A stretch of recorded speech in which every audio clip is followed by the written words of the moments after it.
E esta é uma verdade extraordinariamente grande e grandemente extraordinária que cada um de nós carrega no coração. Porque vivo está, o amanhã eu enfrento.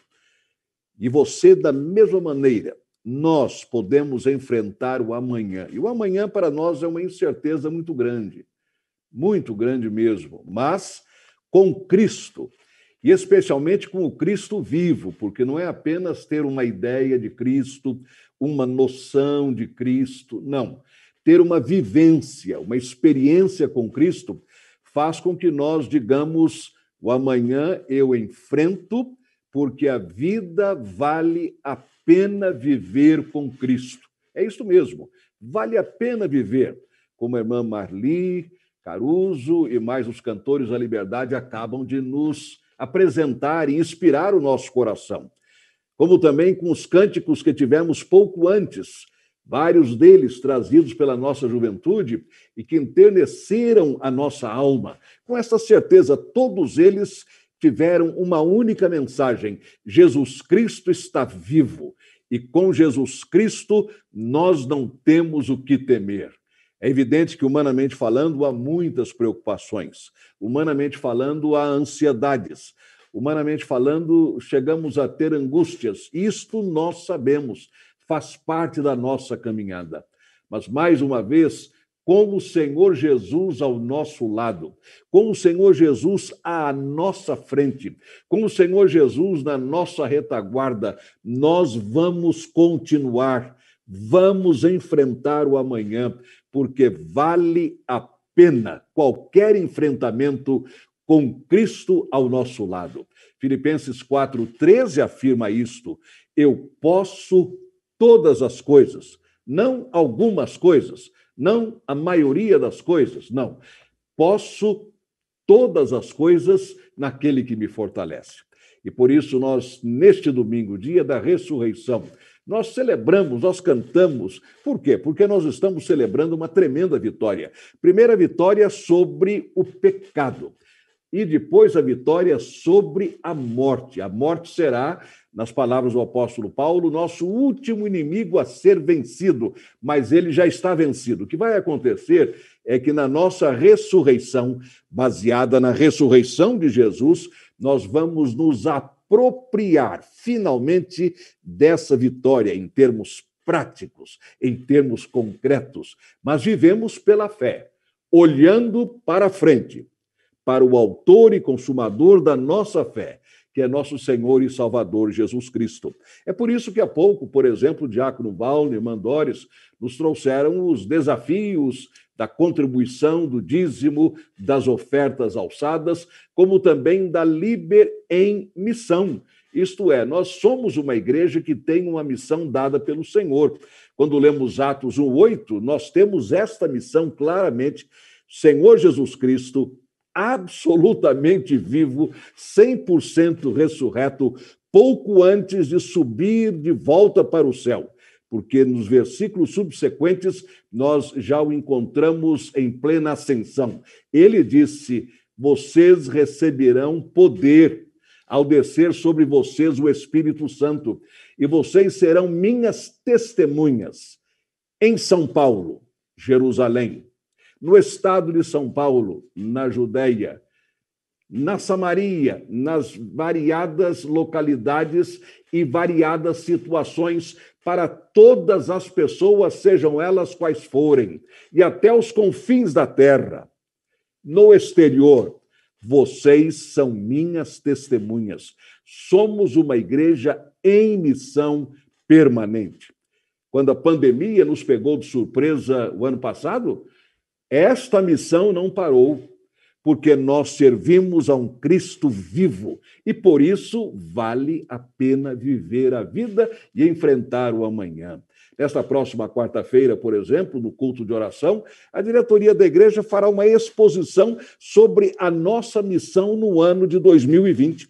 O que a nossa igreja fez como igreja é mais uma demonstração da nossa missão. Nós estamos engajados numa grande missão, que não vai acabar agora, quando a pandemia se for, e pela graça de Deus ela irá.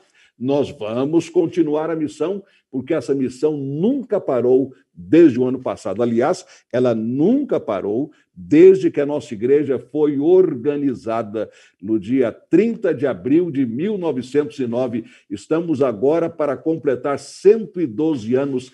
Este é o mesmo aniversário da igreja, este é o mês de 112 anos de missão do Senhor. E por isso vale a pena enfrentar o amanhã e vale a pena viver na presença do Senhor.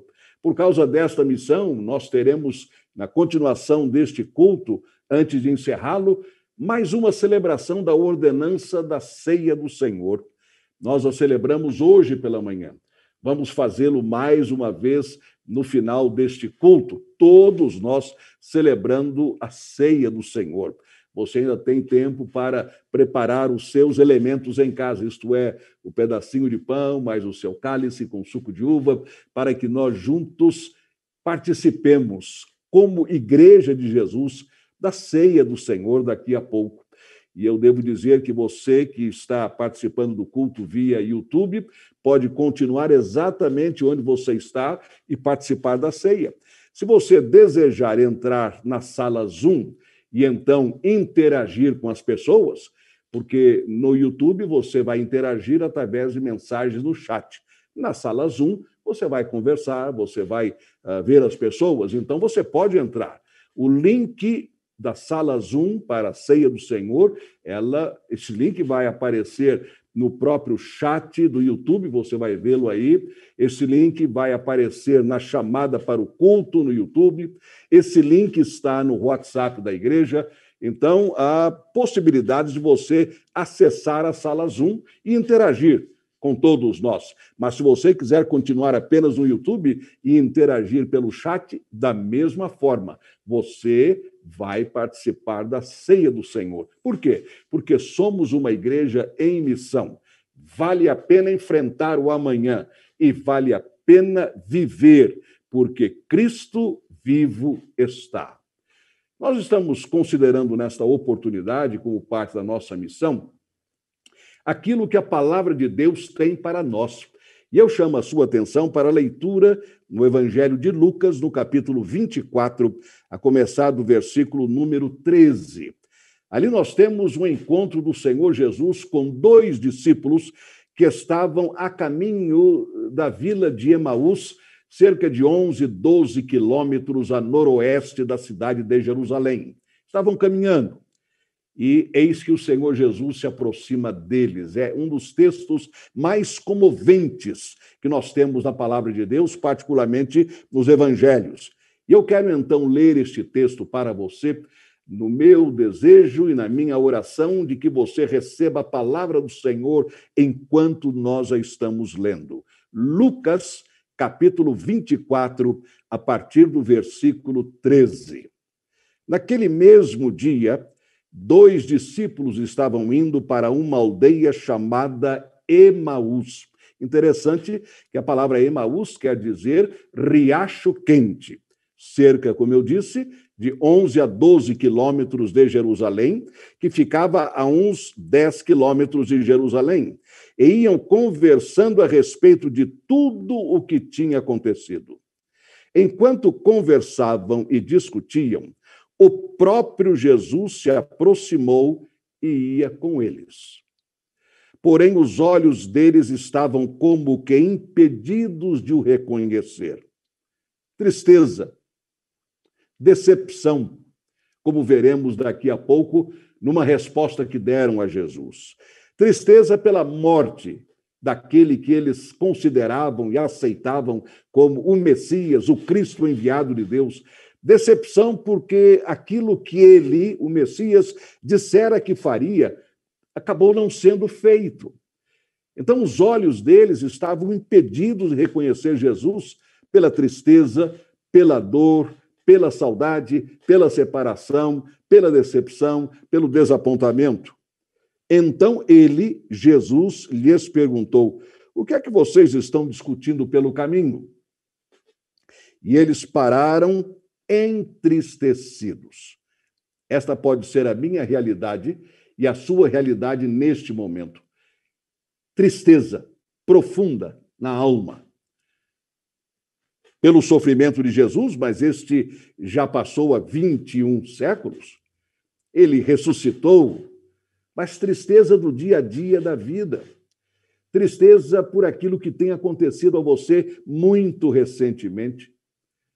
Há pouco participaram do culto o diácono Valne e sua esposa, a irmã Doris, pois há 21 dias que um cunhado do diácono Valne está inconsciente, entubado, às vezes extubado, depois volta a ser entubado, por causa da Covid-19 num dos hospitais da nossa cidade. Pouco antes de darmos início ao culto, nós oramos aqui como equipe do culto em favor do irmão Reinaldo. Então, coloque o Reinaldo também em suas orações. Tristeza, é uma dor, como disse o diácono Valne para mim, pastor, a gente não quer nem que o telefone toque durante a madrugada, já toda aquela tensão, toda aquela ansiedade presente no ar, e é verdade. E são milhares e milhares e milhares, vamos dizer milhões de famílias hoje, no mundo todo, vivendo o mesmo drama, vivendo a mesma tristeza, a mesma angústia de alma e de coração. Eles não puderam reconhecer Jesus, diz o texto, estavam entristecidos. Um deles, porém, chamado Cleopas, respondeu: será que você é o único que esteve em Jerusalém e não sabe o que aconteceu lá nestes últimos dias? Ele lhes perguntou: do que se trata? E eles explicaram: aquilo que aconteceu com Jesus, o Nazareno, isto é, de Nazaré, que era profeta. Jesus nasceu em Belém da Judéia, sabemos, mas toda a sua criação, seu ministério, isso tudo teve lugar a partir de Nazaré, na Galileia. Então, Jesus, o Nazareno, que era profeta, poderoso em obras e palavras diante de Deus e de todo o povo, e como os principais sacerdotes e as nossas autoridades o entregaram para ser condenado à morte e o crucificaram. Eles estão conversando com o próprio Jesus, que já sabia disso tudo desde antes da fundação do mundo, mas eles não o reconheceram. Então, estavam tentando informar o Senhor Jesus, mesmo porque o Senhor havia perguntado: mas do que se trata? O que é que está acontecendo? Nós esperávamos que fosse ele quem havia de redimir Israel, mas depois de tudo isto, já estamos no terceiro dia desde que essas coisas aconteceram. Por isso eu lhes disse há pouco que não apenas a tristeza, mas o desapontamento, a decepção. Lá se vão 3 dias, desde que tudo isso aconteceu com aquele que nós aceitamos como sendo o Messias, que iria redimir Israel. É verdade, eles continuaram. É verdade também que algumas mulheres do nosso grupo nos surpreenderam. Indo de madrugada ao túmulo e não achando o corpo de Jesus, voltaram dizendo que tinham tido uma visão de anjos, os quais afirmam que ele vive. Hoje pela manhã foi feita referência a Mateus capítulo 28, quando a palavra diz que as mulheres receberam a visita daquele anjo que disse: não tenham medo, não se preocupem, porque vocês estão procurando Jesus, mas ele não está aqui, não. Ele já ressuscitou. É por isso que este é um dia tão glorioso para todos aqueles que são discípulos de Jesus. Este é o dia em que nós celebramos estas palavras gloriosas. Ele não está mais aqui, ele já ressuscitou. Meu irmão, você segue e você serve a um Cristo vivo. Minha irmã, você está seguindo na sua vida diária e você está servindo a um Cristo vivo. E então, de fato, alguns dos nossos foram ao túmulo e verificaram a exatidão do que as mulheres disseram, mas não o viram. Chegaram lá, ele está dizendo aqui, ou eles estão dizendo, a exatidão do que elas disseram. Túmulo vazio, mas e ele? Então, ele, Jesus lhes disse: como vocês são insensatos e demoram para crer em tudo o que os profetas disseram. Não é verdade que o Cristo tinha de sofrer e entrar na sua glória? É Jesus perguntando àqueles dois discípulos. E começando por Moisés e todos os profetas, explicou-lhes o que constava a respeito dele em todas as Escrituras. Irmãos, deve ter sido algo extraordinário, fenomenal. E mais adiante nós vamos ver que, em retrospecto, eles sentiram isto. Mas naquele momento, Jesus expõe tudo o que a palavra, tudo o que o Antigo Testamento, a lei e os profetas tinham a dizer sobre ele. Absolutamente tudo. Como eu já disse várias vezes, os irmãos são testemunha disso, aqueles dois fizeram um curso intensivo em Cristologia, isto é, na doutrina de Jesus Cristo, pelo próprio Cristo, como mestre naquele momento. Quando se aproximaram da aldeia para onde iam, ele fez menção de passar adiante. Mas eles o convenceram a ficar, dizendo: fique conosco, porque já é tarde e o dia já está chegando ao fim. Naquele momento, este fique conosco não era uma alusão a ele como Senhor e Salvador, dizendo: Senhor, não vai não, fique aqui mais um pouco. É muito tarde para o senhor acabou de passar por toda essa situação em Jerusalém, o senhor agora voltou à vida, não se arrisque, não. Eles não tinham ainda esta noção, mas disseram: fique conosco, já é tarde, o dia já está chegando ao fim. E entrou para ficar com eles. E aconteceu que, quando estavam à mesa, ele pegou o pão e o abençoou, depois partiu o pão e o deu a eles. Então os olhos deles se abriram e eles reconheceram Jesus. Mas ele desapareceu da presença deles. E disseram um ao outro: não é verdade que o coração nos ardia no peito quando ele nos falava pelo caminho, quando nos explicava as Escrituras? Por isso que eu disse que, poucos minutos depois, eles então perceberam da presença de quem eles estavam.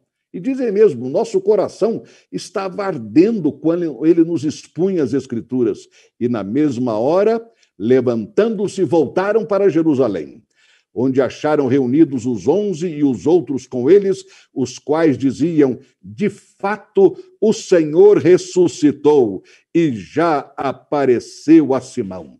Então, estes dois contaram o que lhes tinha acontecido no caminho e como tinham reconhecido o Senhor no partir do pão. Este versículo que fala: fique, Senhor, conosco, que é o versículo número 29, fique conosco, porque já é tarde e o dia já está chegando ao fim.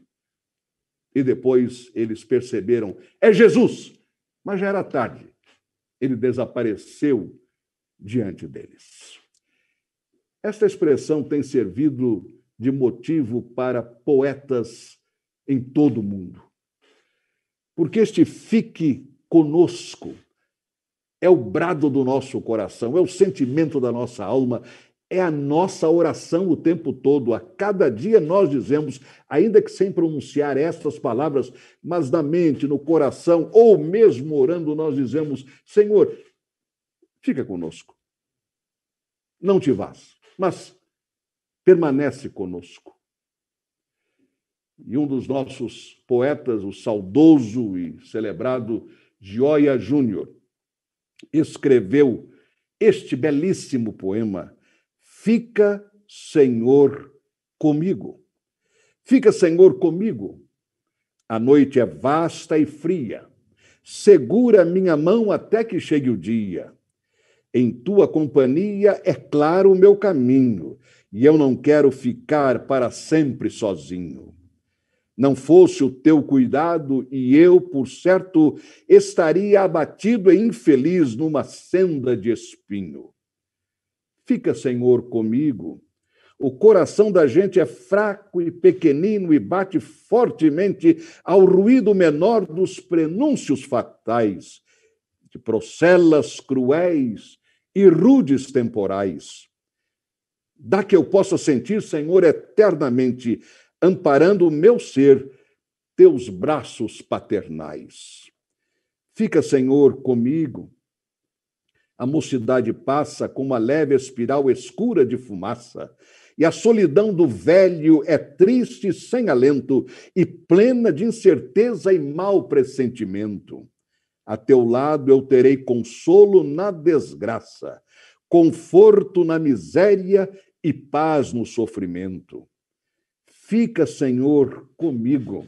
Os meus olhos sem luz querem também te ver na estrada de Emaús da minha vida, pois só tu és meu abrigo, meu amigo melhor, meu verdadeiro amigo. Por isso é que te peço, ó bendito Jesus, eu não quero estar só. Fica, Senhor, comigo.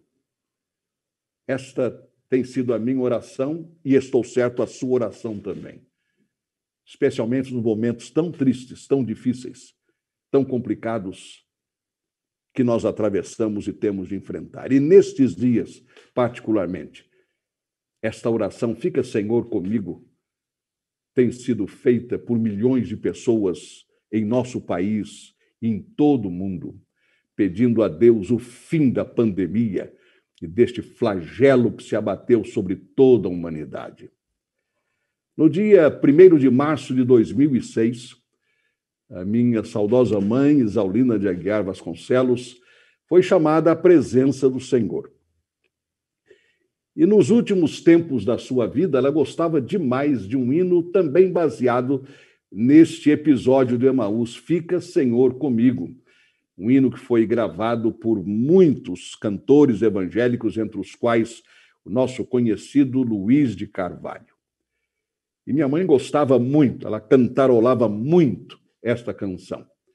E no dia da sua despedida, dia 2 de março de 2006, no dia seguinte ao seu falecimento, nós cantamos este hino no encerramento do culto de despedida. E, naturalmente, nunca mais a vimos como família. Eu, como filho, minhas irmãs residiam no exterior naquela oportunidade e ainda residem. E nunca mais nós a veríamos e voltaremos a vê-la no dia da ressurreição. Mas aquele Fica, Senhor, comigo marcou muito a minha mente e o meu coração. E diz o seguinte, são apenas 4 frases, mas das quais a minha mãe gostava demais. Fica, Senhor, já se faz tarde, tens meu coração para pousar. Faz em mim morada permanente. Fica, Senhor, meu Salvador. Eu pergunto agora a você que está me vendo e ouvindo, nós que estamos juntos agora neste culto. Você já disse a Jesus, Senhor, fica comigo e faz do meu coração a tua pousada. O texto bíblico diz que Jesus fez como quem ia continuar e eles disseram, Senhor, não, fica aqui, fica agora, já é tarde. Depois reconheceram que ele era o Jesus ressurreto. Hoje sabemos disso. Os séculos já se passaram. A história bíblica já foi confirmada na nossa experiência, mas é possível que você ainda não tenha tido a oportunidade de se encontrar com o Cristo verdadeiramente vivo. O Cristo cuja cruz está vazia e cujo túmulo está vazio. O Cristo através de quem você também pode ter vitória sobre o pecado e sobre a morte. Eu quero convidar você a curvar a sua fronte em oração e a repetir as palavras que eu vou dizer agora. Que você as repita com muita fé, com muita convicção na sua alma, no seu coração, no seu interior. Vamos orar então? Senhor Jesus, fica comigo. Faz em meu coração a tua morada permanente. Senhor Jesus, eu te confesso agora como meu Senhor e Salvador pessoal. Senhor, transforma a minha vida. Enche-me da tua esperança. Enche-me da tua presença. Dá-me, Senhor, a certeza da vida eterna. Senhor Jesus, eu quero viver contigo não apenas nesta vida, mas por toda a eternidade. Faz em mim o milagre do novo nascimento.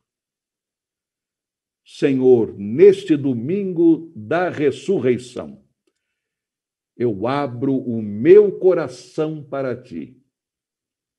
Faz do meu coração a tua morada permanente, no nome de Jesus, no teu nome, Senhor. Amém.